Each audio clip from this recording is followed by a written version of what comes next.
anh một cái tin động trời, cái kênh anh càng lớn thì càng có nhiều người vô nói xấu anh á. Hồi xưa các bạn, lúc mà cái kênh của mình á mới có 900.000 người đăng ký á, người xung quanh ta nói là ôi thằng này nó yêu trẻ con quá, thằng này nó dễ thương quá à. Nhưng mà tới cái lúc mà cơm mình lên 2 triệu người đăng ký rồi, bây giờ hơn 3 triệu người đăng ký, thì bắt đầu cũng chính cái miệng của họ lại bắt đầu chuyển sang là thằng này không còn dễ thương nữa, mà chửi thằng này á. Anh là vụ con nít á. Có bà kia bà nói là đi quay phim nè, rồi anh bắt bọn em đi bán Trung Quốc nên gì. Thật á là nằm ở nhà chán nha các bạn, lên đây ăn rồi chơi mà còn nổi tiếng nữa nha các bạn. Lên đây được ăn. Nhìn chung thì mấy người ở đây chửi mình cũng chẳng có ăn nhầm gì đâu. Muốn đứng ở cái vị trí mà không ai đứng được thì mình phải chịu được những cái cảm giác không ai chịu đựng được các bạn. Mình muốn gửi các bạn một cái thông điệp như thế. Muốn ngồi được một vị trí mà không ai ngồi được thì phải chịu được một cảm giác mà không ai chịu được. Các bạn để ý đi, có rất là nhiều YouTuber họ lấy mình ra làm trò đùa, họ nào là làm bóc phốt nè, bút phim nè, chửi bới rất là nhiều để mà thu những cái người mà anti fan của mình đi về đăng ký kênh cho họ. Những ai yêu thương mình ấy thì họ sẽ luôn muốn mình tốt hơn. Còn những ai đã ghét mình rồi thì dù mình có thay đổi như thế nào chăng nữa thì họ vẫn luôn có lý do để họ ghét mình. Và anh chị phụ huynh nè, người ta đã sống hơn nửa đời người rồi. Và những ông lão bà lão người ta xem video của mình cùng với con cháu của họ, những người đó người ta sống đã gần hết cái cuộc đời rồi, người ta xem video của mình, người ta sẽ biết được là video này á có xứng đáng để cho con cháu của họ xem hay không. Em biết clip của anh rất chất lượng rồi đó, nhưng mà anh có thể cho em biết sáng nay quay clip gì không, chứ đứng hoài mỏi chân quá. Một video mang tinh thần làm việc tập thể và có tính thẩm mỹ cao, rất là sáng tạo. Các bạn có thể nhìn trên vỏ hộp đây rất là nhiều mẫu. Mấy em ở đây sẽ tự thiết kế cho ngôi nhà riêng của mình. Bắt đội chia đội như thế nào? Tự nhiên bay lên chụp. Trời ơi. Rồi vậy là 2 đội 3 người và 2 đội 2 người nha. Thiết kế theo một ngôi nhà mới của riêng mình. Mấy cái hộp thiết kế ngôi nhà này em biết lâu rồi mà không biết mua ở đâu cho nó rẻ. Tất cả đều mua trên Lazada. Có đường link phía dưới một mô tả đây. Bạn muốn mua sản phẩm này thì nhấn vào trong đó để đặt hàng mua nha.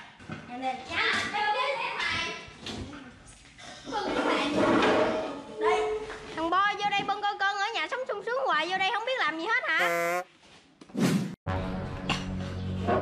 Game over. Thằng gà. Đây, bộ của anh Cu Da Đen này các bạn.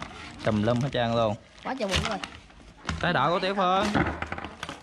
Đội Tiểu Phương thì nó sẽ nhỏ hơn nhưng mà rất là dễ thương nha. Cái nào bạn, cửa sổ này kia nè, có dao kéo bấm luôn, dụng cụ chuẩn bị sẵn luôn. Đây có cây nhíp nữa nè các bạn. Mà cái cây này nhổ rau mà mình đâu có rau đâu. Vậy cho tao đây, tao đem về cho cha tao nhỏ luôn đó. Các bạn ơi, sáng giờ mình làm xài nên lên không được, giờ mới lên được nè. Lên hơi trễ.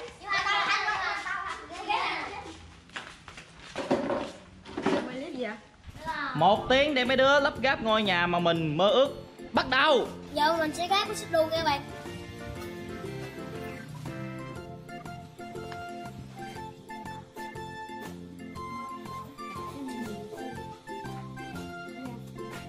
Giờ đến cái cửa sổ vô nè. Mình đang làm cái bàn để trưng trà hoa nè. Đội của mình dán cái cửa chính nè các bạn. Công nhận cái này làm lâu thì các bạn sớm giờ mới làm xong được có cái cửa à.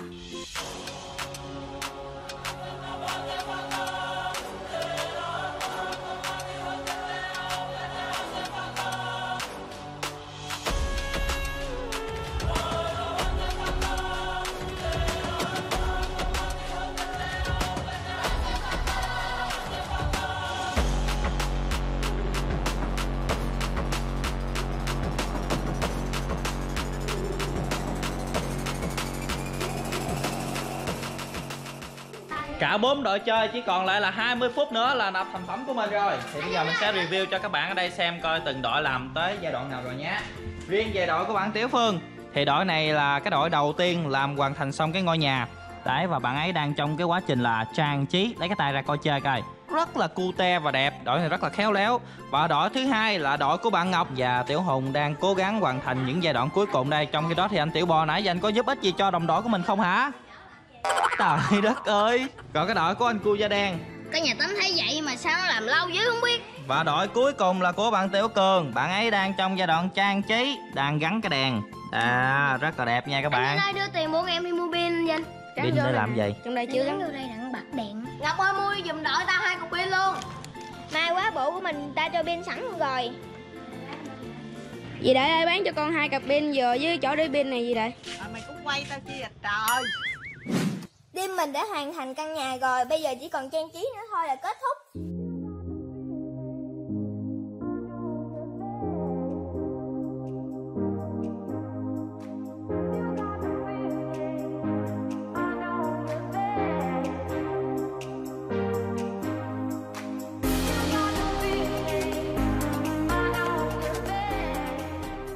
Thánh thọ cái đoạn này lẹ. Gia Đen ơi, với ông Gia Đen ơi, không kịp thời gian đâu, lẹ lên. Xong chỗ bông rồi nha các bạn. Giờ mình sẽ gắn cái xích đôi vô nha các bạn. Mình làm xong cái giường rồi nè các bạn. Thì đây là cái mền. Cái giường của chị Thảo làm sao mà đẹp bằng cái giường trong khách sạn của mình. Giờ mình ghép cái kệ để đồ nha. Cái nhà của team của mình hơi đẹp đó các bạn. Các bạn thông cảm cho. Over your skin you can see it beat, intoxicating your energy. First time in so long you felt the heat, evaporating your body. Nhà vậy mà nói đẹp, nhà của bọn tao mới đẹp nè. Hả? Nhà nó có cái bồn cầu luôn. Không sao, có gì đi kế nhà đi xin của ông hàng xóm. Quý vị khán giả hãy tập trung vào ngôi nhà của mình.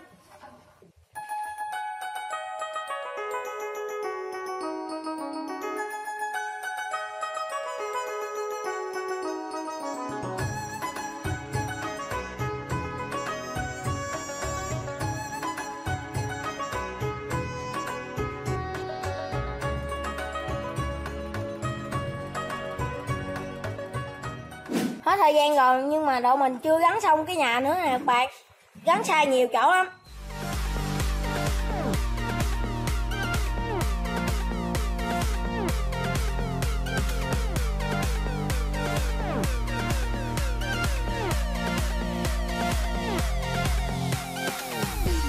Bây giờ là 2 giờ chiều.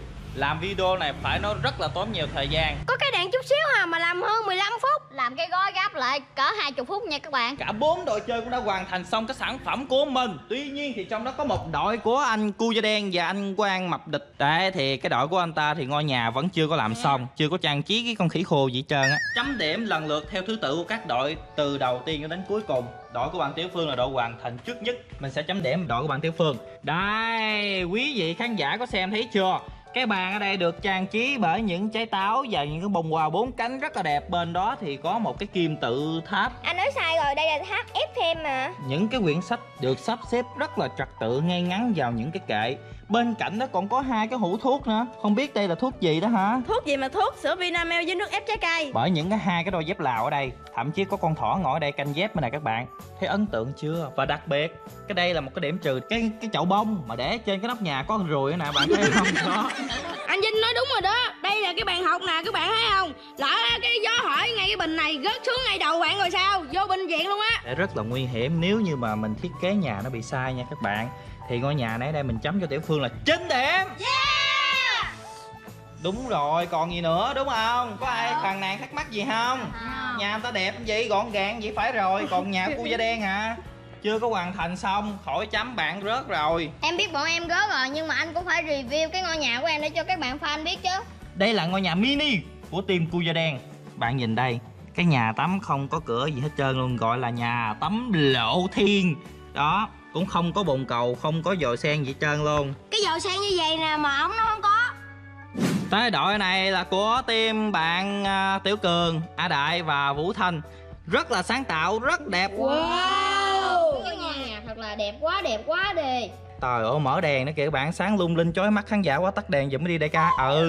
Một vị khách xa lạ khi bước vào ngôi nhà này thì đầu tiên sẽ gặp một con chó, là một con mèo đang hửi bông. Và tiếp theo là một cái bàn trưng ở giữa ngôi nhà, trông nó khá là hợp lý, được trưng bởi một cái đèn và một hũ sen đá. Và bên cạnh đó là một cái xích đu. Cái dây xích thì được thay bằng những cái sợi dây leo. Ở trong này còn có vàng nữa đó hả? Cái ngôi nhà này tại sao lại trưng vàng lộ liễu quá vậy hả? Nhà giàu quá không biết để vàng ở đâu cho hết. Bởi vậy mới để đó cho mấy đứa nghèo đi vô chơi rồi lụm đem về đó mà.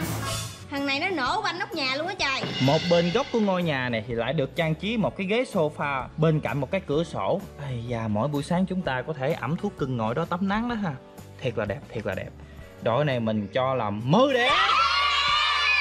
Đáng ra 10 điểm mà tại chị Thảo gắn cái bình bông trên nóc nhà nè. Và đội cuối cùng. Chà, đây là một cái ngôi nhà có thể nói sẽ rất là tuyệt vời nếu như bạn đi tắm biển. Tưởng tượng xem, bạn và người yêu của bạn đi tắm biển. Chà, có một cái ngôi nhà như thế này làm sao mà chịu nổi ha. Một cái ngôi nhà mà nhà vệ sinh không có cửa. Chết rồi, nhà vệ sinh này ai dám ỉa trời. Người bên trong thì ngại, người bên ngoài ngồi thử phân chắc xỉu luôn đó. Một căn nhà dành cho 2 người dĩ nhiên nó cũng phải có được 2 cái phòng. Phía trên lầu nè bạn, có đèn ngủ không hả? Wow, thấy ghê chưa các bạn? Và đặc biệt là chúng ta có thể buổi tối ra ngoài lan can để đứng lên trời nhìn sao, nhìn đất, nhìn mây để mà ngắm cảnh đó ha. Giờ anh cho Ấm Tiên bọn em bao nhiêu điểm vậy? 9 điểm là một cái con số rất là hợp lý đối với đội này luôn. Giờ đội này 9 điểm, đội bên đây 9 điểm, đội này rớt và đội này 10 điểm. Ai là vô địch? Qua video này chúng ta đã tìm được 3 nhà thiết kế tài năng nhất, đó chính là Vũ Thanh, A Đại và Tiểu Cần. Mời ba em ra đây. Phần thưởng lần này của chúng ta là kẹo. Thì đó là kẹo nổ chai kinh, thằng bạn em nó vô siêu thị chứ tiệm tạp hóa nó mua hoài à. Vậy là cái món kẹo này cũng không xa lạ gì đối với mấy em nữa rồi. Có đứa nào ăn chưa hả? Kẹo chai kia này ăn ngon lắm nha các bạn. Nguyên liệu của nó là đường, siro, ngô và hương trái cây. Và chắc tạo cái carbonate khi các bạn ngậm vào nó đổ lá tách tách đã lắm. Đây là phần thưởng dành cho các đội chơi của ngày hôm nay. Đội chiến thắng vô địch thì được 2 dây kẹo striking. 2 đội hạng nhì nha thì là mỗi đội được 1 dây kẹo nổ striking. Đấy, và đặc biệt là cái đội này là cái đội củ chuối nhất. Nhưng mà mình thấy cũng tội nghiệp cho một cái dây kẹo nhỏ. Rồi kệ cho nó coi nhiêu khuyến khích phần thưởng đây. Kẹo này em chưa có ăn nè, bây giờ sáng ăn thử luôn nha. Ok. Những cái viên kẹo phía bên trong nó trông như thế này nha các bạn. Nổ bốc bốc đã quá các bạn ơi. Mấy đứa này ngồi thì chứ kẹo nổ đương nhiên nhậm vào miệng sẽ nổ rồi. Kẹo nổ chai kia này hiện tại có bán trên các cửa hàng tiện lợi và siêu thị nha các bạn. Các bạn còn đợi gì nữa? Mua ngay kẹo nổ striking tại siêu thị và các cửa hàng tiện lợi để cùng ăn với team mình nhé. Và hẹn gặp các bạn những video sau đi. Cho một like luôn nha.